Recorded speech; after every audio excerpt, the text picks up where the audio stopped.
Hey, how's it going, YouTube? How y'all doing today? It has been dumping rain here for probably, it's probably been 5, 6, 7 hours already. It's supposed to keep going for another 3, 4, 5 hours. Cause look at how much this grass has grown already. It's about up to my ankle already. So here's it's a thunderstorm going on right now. This grass is growing in. It's growing back in. I ran out. I got these cattle fed. I just ran over there, gave them some food. Got back over here. I would say grass is probably it's probably 3, 4, 5 inches tall right now already. Yeah, this is all just regrowth grass that I planted last year.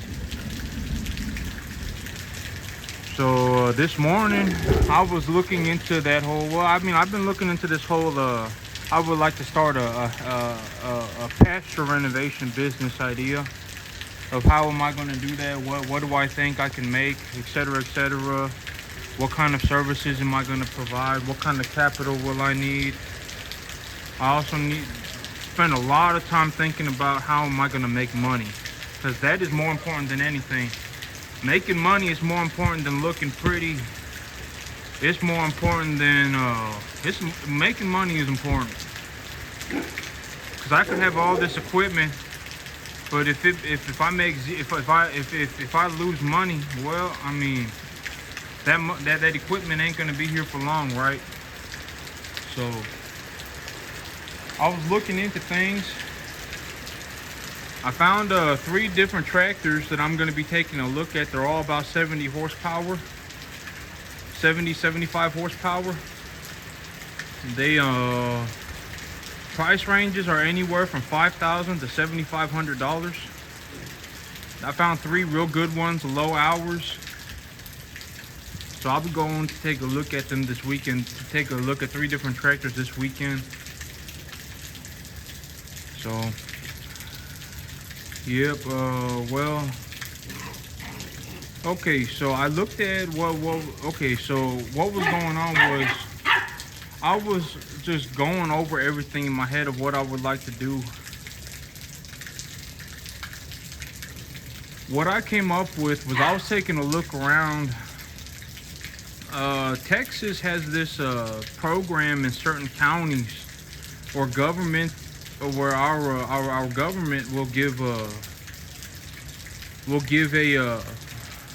grant money to small farms with heavy diesel machinery that for old heavy diesel machinery. So if the program, I have to get this farm, what is it? I have to get this farm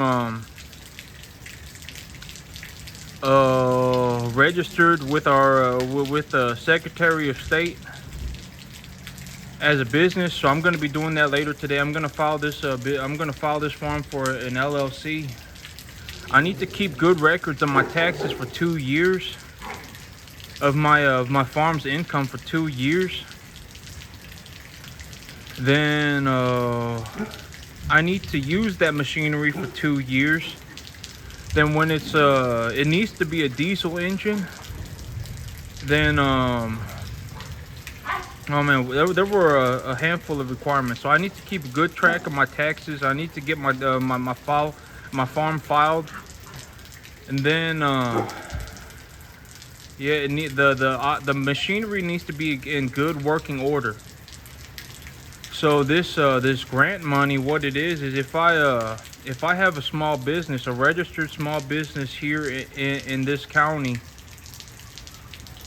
that operates using a heavy diesel machinery, I can actually file for some grant money that they will pay me, that the government will pay me to have that machinery destroyed after 2 years.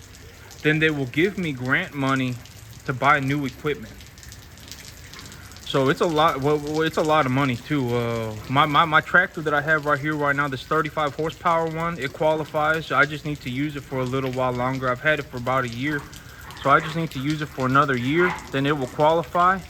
I need to get this farm registered for a new or I need to get this farm registered as an LLC. I'm gonna do that today, and then I'm gonna go to a bank to open up a business account, and I'll just start depositing, then drawing money from that business account for anything that I need. It's going to be a well, I guess it's going to be a hay plus pasture renovation business that I'm going to start. So that grant money, if I throw, if I it's a lot of paperwork. I also have to go get this this tractor crushed. I'll have to go to a place to get this this tractor crushed. So if I get this tractor crushed, if I file all the paperwork correctly, if I get everything squared away, I'll have to send pictures to the government office of me crushing my my tractor. But they'll give me something like about so I'm gonna get a 70 horsepower. I'm gonna get an old one. So for that 70 horsepower tractor, I just use it for 2 years. I'm gonna use it for this hay baling business, for this hay baling as well as pasture renovation business. Then I'm going to for that 70 horsepower tractor, they'll give me something like $37,000 for it. Then this 35 horsepower tractor, they're gonna give me something like 17,000 for it. So all combined, it came out to be about $34,000, or excuse me, $55,000. The government will just write me a check.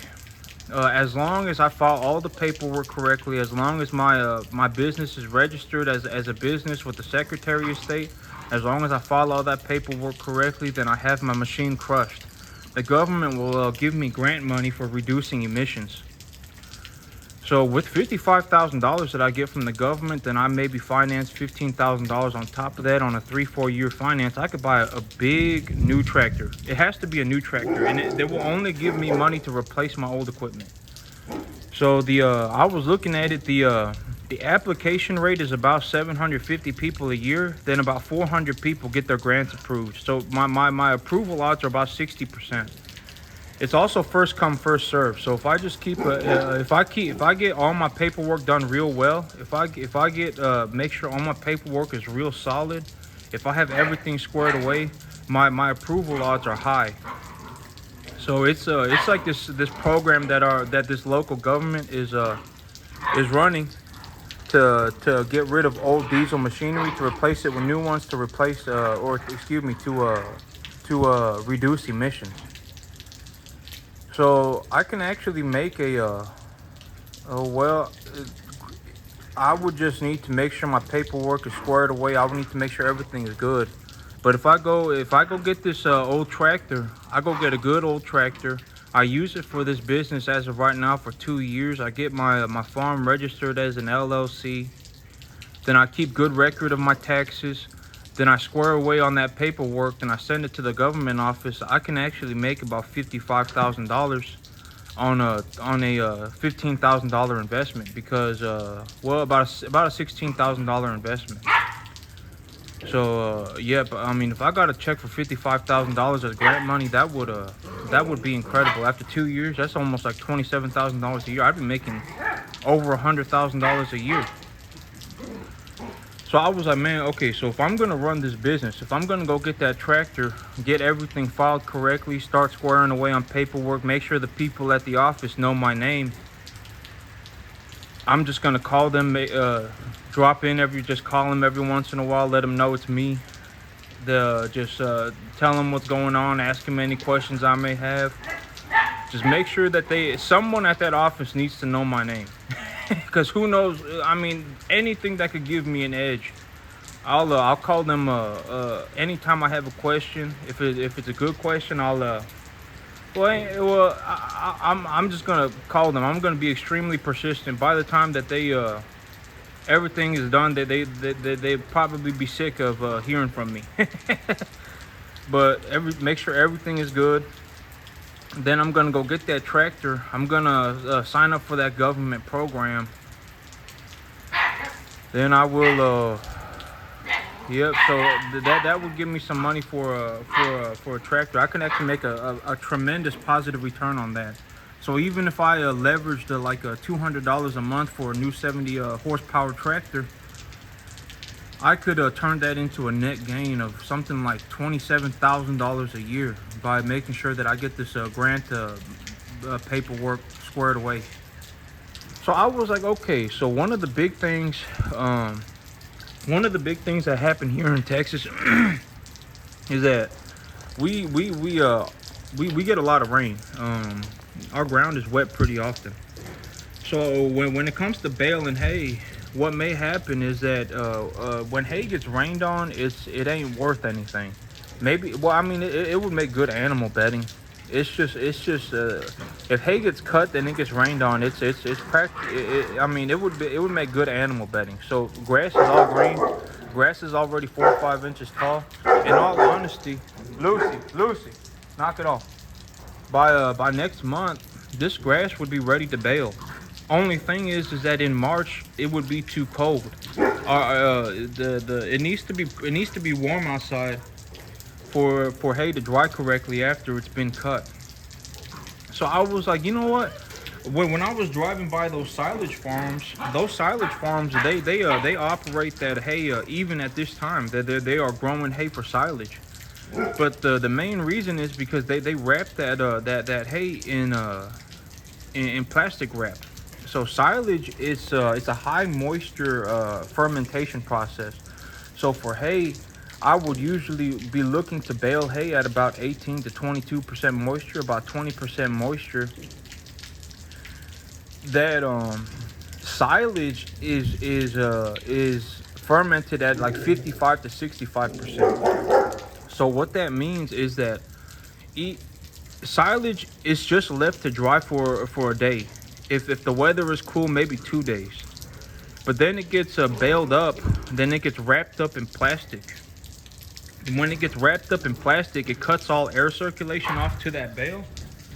So it will stop any heat from it will stop any heat. It will stop any sort of rotting, stuff like that. And so that's why people wrap. Well, it's one big reason why people wrap bales in plastic for silage is because it allows for a faster harvesting. It also allows for well, it increases the quality of the feed, from my understanding too. By fermenting it, it actually will increase the quality of the feed. One of a bale wrapper to wrap bales in plastic, it'll cost me about $7,500. So if I got the tractor and then I got that bale wrapper, if I financed them, I mean, it would be a lot. It would be a lot of money. It'd be like $450 a month if I financed the whole thing. But here's the thing: is that these cattle, when I first got these cattle, I actually started saving money immediately because I was like, you know what? If there is a worst case scenario, if I actually do, like in a worst case scenario, if I lose $3,500, I'm gonna need to have that money to pay the bank back because, well, I mean, it is what it is. I owe that money. So I saved $3,500 over these last about 5-6 months. So I have that $3,500. And thank goodness I actually am doing okay. So these cattle, they'll when I take these cattle to market, there is a over 90% chance that I'm going to make money on these. I'm going to make a positive return on these cattle, so I'll be able to pay the bank back. I'll actually make a little bit of money on top of that. So this I can actually, as well as in about 2 months, in about a month, I'm going to be getting my tax return from my I'm just going to be getting my tax return. So I'm going to be sitting on a good bit of money. I may be sitting on a few. Well, I don't even know. It'll be thousands of dollars. But if I put that money towards this equipment, or if I just held on to that money, if I held on to that money, leveraged for the equipment, then covered the cost of the debt service month to month on a 3 to 4 year finance at less than 3-4% interest, I could actually pay for more than 2 years of financing on that tractor, as well as that silage wrapper. Hey, the puppies are chewing on the deck. Hey, so I could actually pay for all that and then still have money left over. Then when 2 years is up, I could actually file for that government program to get grant money. So if I just held on to my money right now, covered the cost of debt service for 2 years, which I would have more than enough money to do that as of right now, I could just hold on to that. I could put a few $1,000s down.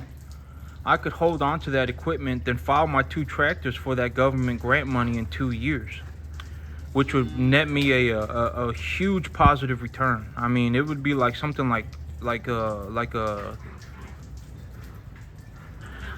oh man, it'd be something like $40,000.